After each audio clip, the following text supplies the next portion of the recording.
So we are on the draw here. I'm going to keep... It's a 4-lander, but we've got double Burning Tree, so hopefully we draw something we can cast off the 2 Burning Trees. Obviously, one of our best draws is Reckless Bushwhacker, but not unhappy to draw Tarmogoyf here.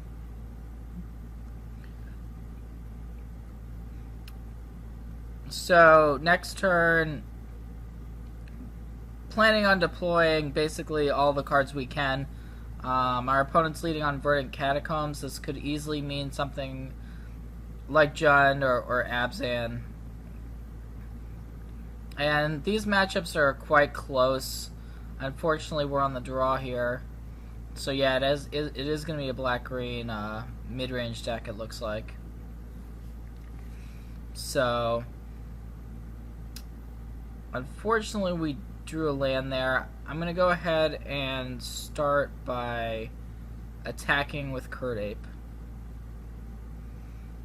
And all of these Arid Maces are just really not doing a whole lot for us.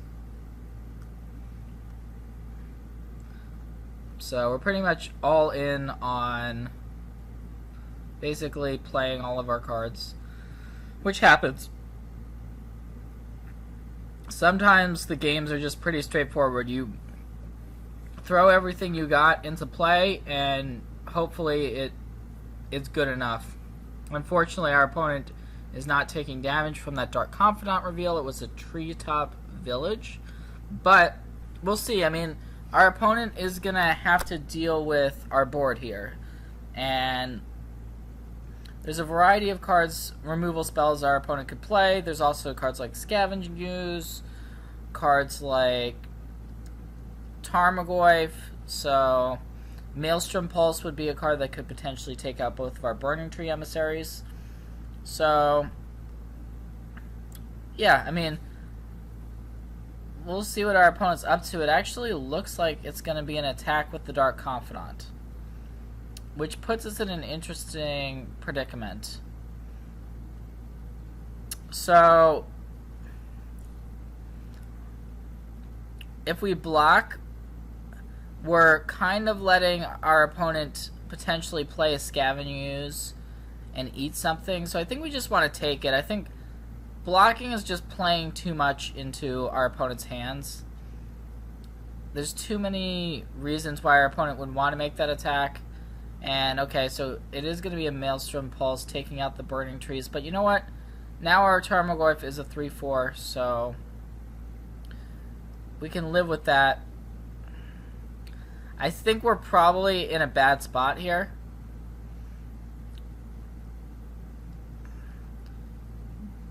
Like, if our opponent has a removal spell for our Goyf, or even a Goyf of their own, an Ooze, a lot of cards are bad for us. Our opponent is revealing Dismember now off Bob, so that is going to bring our opponent down to 9. And Dismember, okay, this is actually good for us. Our opponent is thought seizing us. I don't know why that would happen, just because I guess our opponent maybe thinks we are holding a removal spell of some sort, but that is definitely not the case. I'm just going to start popping these Arid Maces to try to thin out our deck. Now we do a green fetch, which can get Dryad Arbor. So our opponent's representing Dismember. That could take out the Goyf. And I think we still want to just swing with the team. Our opponent can block Dark Confidant on Experiment 1. And that very well may be the play here from our opponent. But I don't think it's getting that much better for us. Realistically, banking on our opponent dying to the Bob, it's definitely possible, but we also wanted to attack that turn. And just passing seems a little bit too laid back in this sort of situation. We're definitely hoping that our opponent does not have a Scavenging Ooze. That would be a card that could gain our opponent life.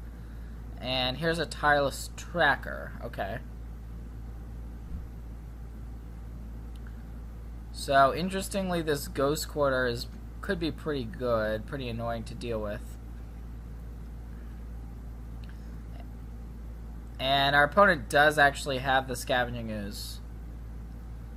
So we're in a rough situation.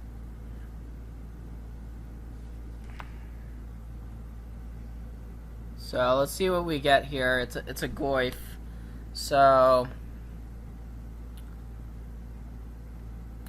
we can actually attack here with our Curdape.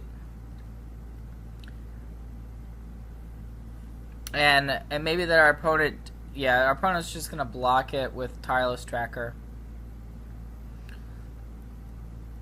But you know what? That's not the worst for us. I mean, we've got live draws.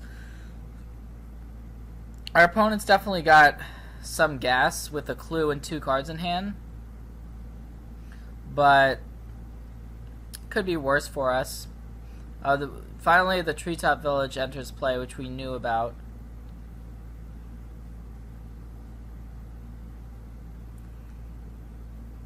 So we're looking for something like a Path to Exile here.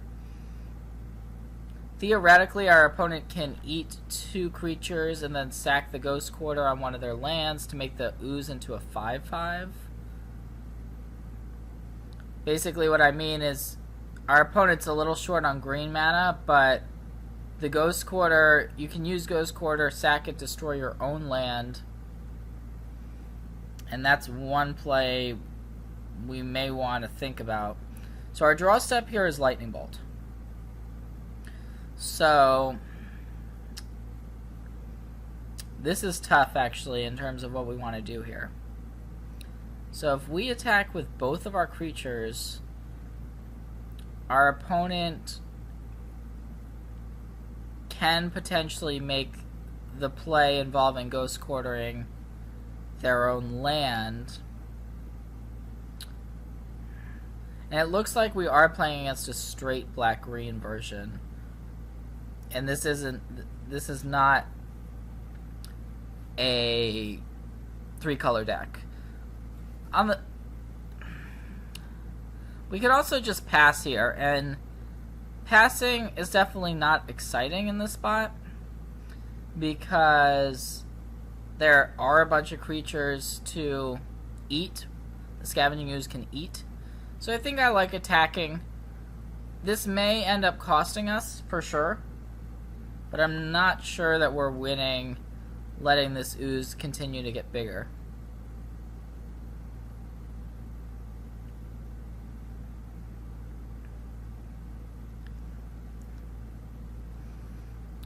Okay, so if our opponent blocks the Dryad Arbor, that's actually great news, assuming our opponent does not have a removal spell. Okay, our opponent does, in fact, have a removal spell. So that's going to take out the Goyf. So Goyf down, but we can get rid of this Scavenging Ooze.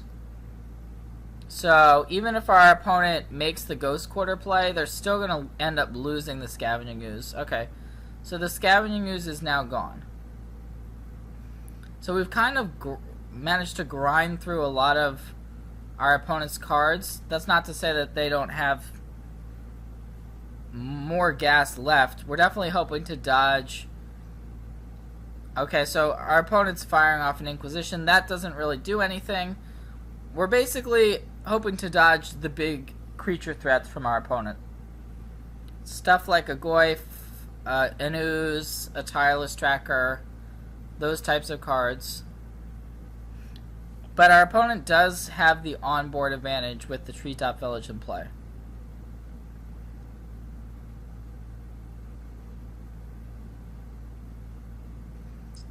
So, presumably, we're going to attack and our opponent can use the Ghost Quarter to blow up our Dryad Arbor.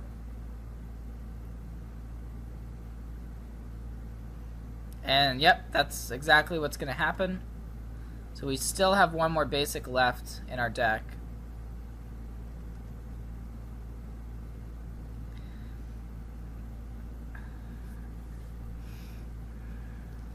So this is the sort of situation where we would love to draw something like Devastating Summons. That would probably be our best draw.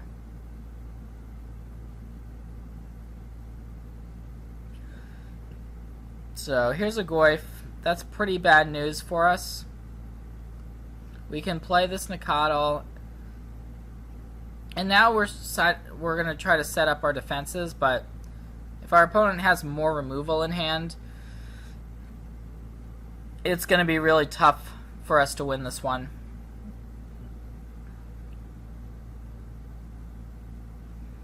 Going back to the turn where we attacked into the Dark Confidant, it was definitely a close call. I think it ended up being correct. But alright, so here our opponent's making a pretty conservative attack, attacking with just the treetop. I think we can take this. If our opponent's just doesn't have anything and we draw something like a path for this Goyf, then we could potentially just win. So I think we want to take the damage. Keep our creatures in play. Unfortunately,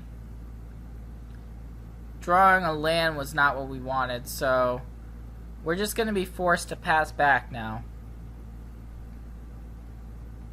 And we'll see if our opponent makes the same play or makes a more aggressive attack. And I think we just take this and go all the way down to 2.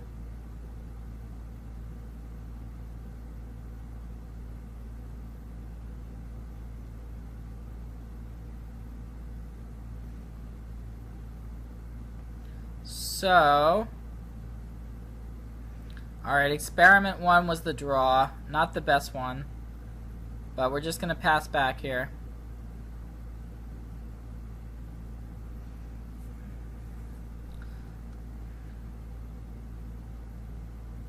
So now we're forced to block the treetop. And if our opponent's attacking with the Goyf, which it looks like is the case, we're forced to block the Goyf as well.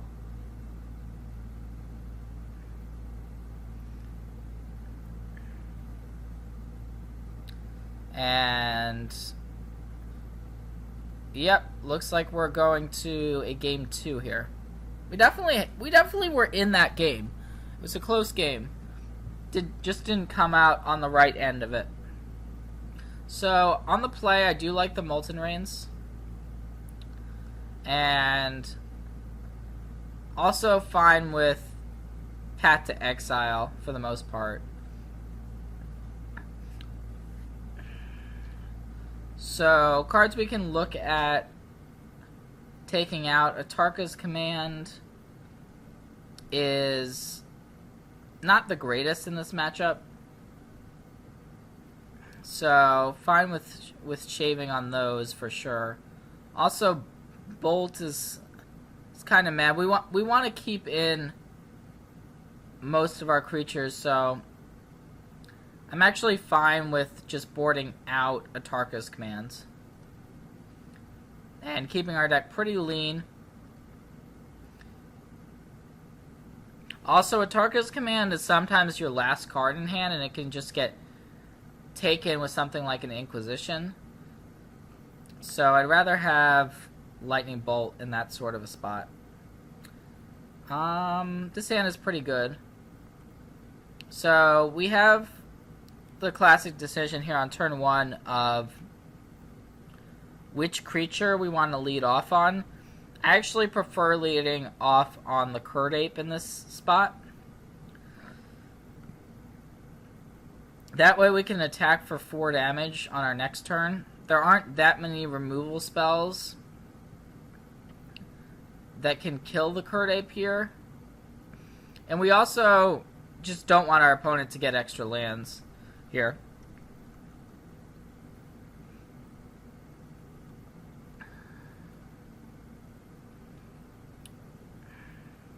So now I do like playing the Goblin Guide.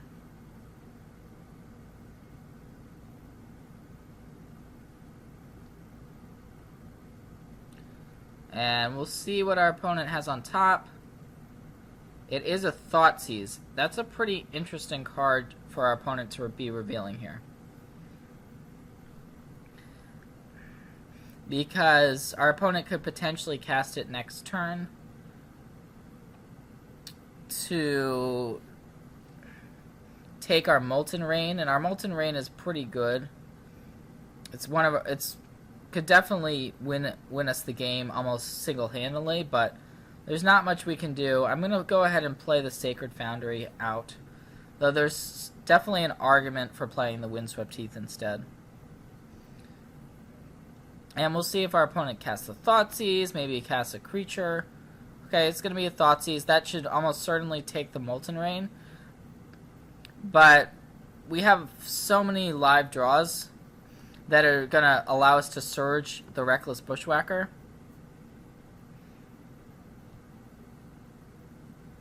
And if not, we can simply hard cast the Reckless Bushwhacker. And that's not the worst, but we actually drew Burning Tree Emissary, which was basically our best draw. So our opponent's in a really rough spot. We're just going to go ahead, fetch for Dryad Arbor, and we can play the Burning Tree, surge out Reckless Bushwhacker, and this is just going to be pretty absurd. Yep. So our opponent's just going to concede. There's basically no coming back from that situation, so we are going to be moving to a game 3 now. And for game 3, I don't really think we need to do too much differently. Normally I'm fine with shaving on Goblin Guide. And you may wonder why I'm not boarding in the Chain to the Rocks, and it's because of Ghost Quarter, which we already saw. We just don't want to be putting our Chain to the Rocks on a mountain and then all of a sudden get it blown up. So that's one of the reasons why some people don't like the card, but I like it in other spots. Not in this one. Magma Spray, though, I actually like in case our opponent is boarding in something like Kitchen Finks, for instance. So, yeah, pretty happy with this. So we're going to submit it.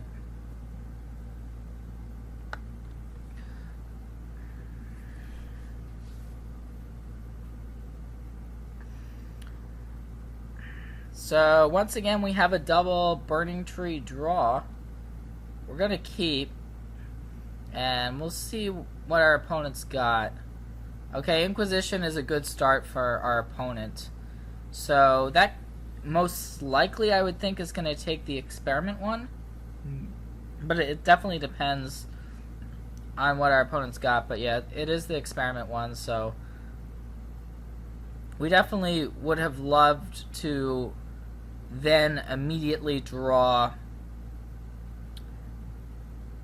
a 1-drop creature. We did not, though, so we're just going to have to pass back. Basically, any creature would be nice in this sort of spot. Alright, Thoughtseize, that's probably going to take away a Burning Tree, but it depends what our opponent has got. So yeah, that's going to go after a Burning Tree. And yep, going to go ahead and sacrifice the Wooden Foothills here.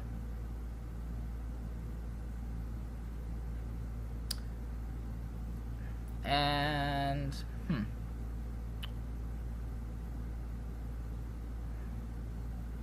I think we want to get the Dryad Arbor here to just have some additional creature that can put pressure on our opponent. And that was a pretty good draw. We drew Curdape here. So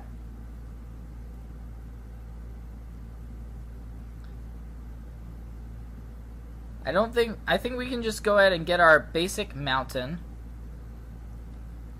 and deploy the Burning Tree and then the Curdape. So these are the threats that we basically have to work with in order to try to close the game out.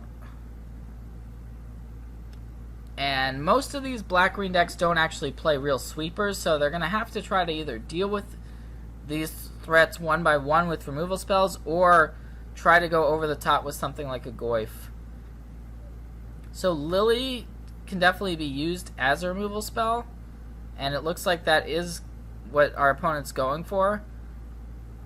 I'm going to go ahead and sacrifice the Dryad Arbor. I'd rather keep around the 2 power creatures.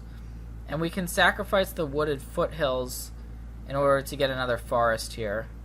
And that was actually a very good draw. We drew Tarmogoyf here for the turn. So, gonna go ahead and get a Temple Garden here.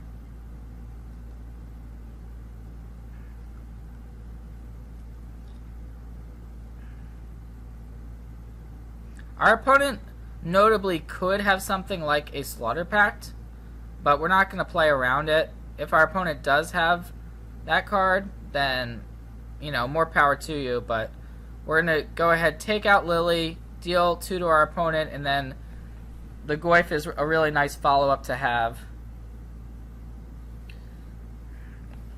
The Urborg notably is saving our opponent some life. Our opponent did not have to sacrifice the Polluted Delta, but it looks like now they are.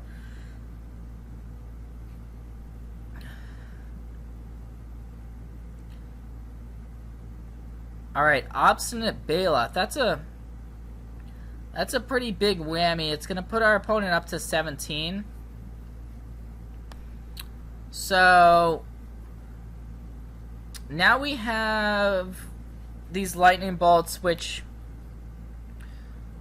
we can attack with everything and then bolt away the Baloth. We can also just attack with the Goyf, which is also a reasonable choice. And I think I want to just go ahead and attack with just the Tarmogoyf. Our opponent's almost certainly not going to block. And we're just going to pass back, so we're hoping that our hand is good enough to play a long game here. Obstinate Baloth is a pretty powerful card. Okay, Inquisition is going to strip away something in our hand. Could be a Bolt, could be our Bushwhacker that we just drew. But I suspect our opponent is going to take a Lightning Bolt here. I'd be surprised if that was not the case. Yep, it's going to be a Lightning Bolt. Makes sense. And our opponent actually has a Thoughtseize here as well. So we have the option of now bolting our opponent to bring them down to 10, and that would force taking the Bushwhacker.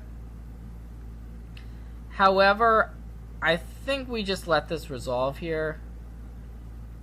It's close. It's a pretty close decision, but I'm gonna let the Thoughtseize resolve. Our opponent's probably gonna take the Bolt. Definitely makes the most sense, but we'll see. Okay. And that was probably the best follow-up our opponent could have is Scavenging Ooze. But our Goyf is now grown all the way up to a 5/6, and Path to Exile is just a fantastic draw here. So we have the option of simply pathing the Obstinate Baloth and getting in with everything. And I think that's what we should do and want to do. And our opponent is pretty unlikely to block. So yeah, we're going to path the Obstinate Baloth.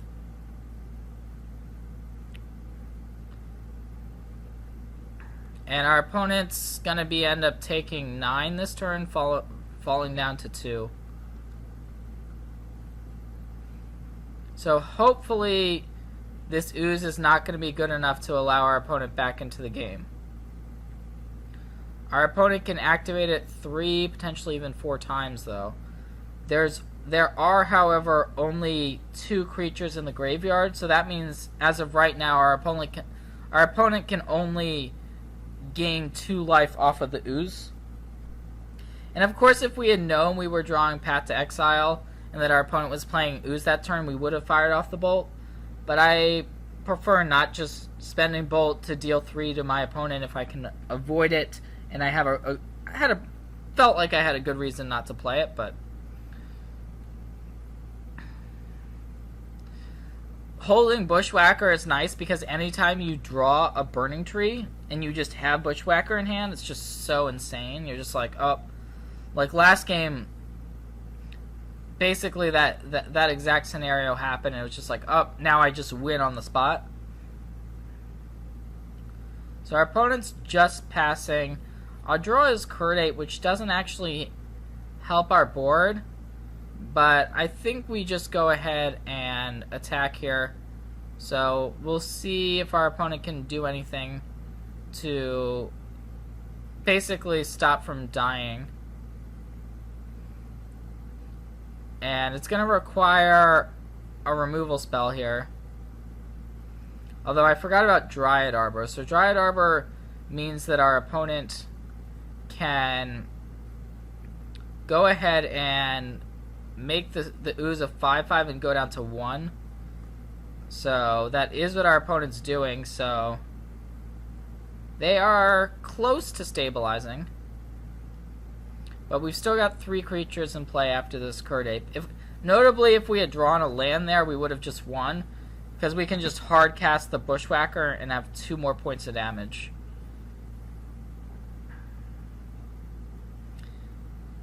And I don't think there's too many cards that are going to get our opponent out of this. Maelstrom Pulse would be pretty bad for us. So would a life gain card, or a card like Abrupt Decay. However, just a regular creature is not going to save our opponent. Our opponent can go up to 2 here by gaining 1 life from the Tarmogoyf in our yard, but that's not going to cut it. So it looks like our opponent actually drew Drown in Sorrow. That's a really peculiar card.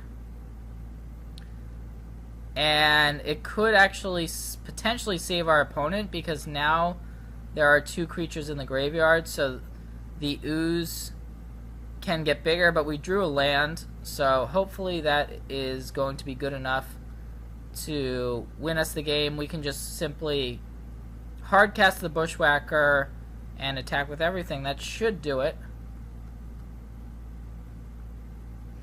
Our opponent can go up to 3. Now, if our opponent had Slaughter Pact, that would basically be the only card, but there we go. Got there.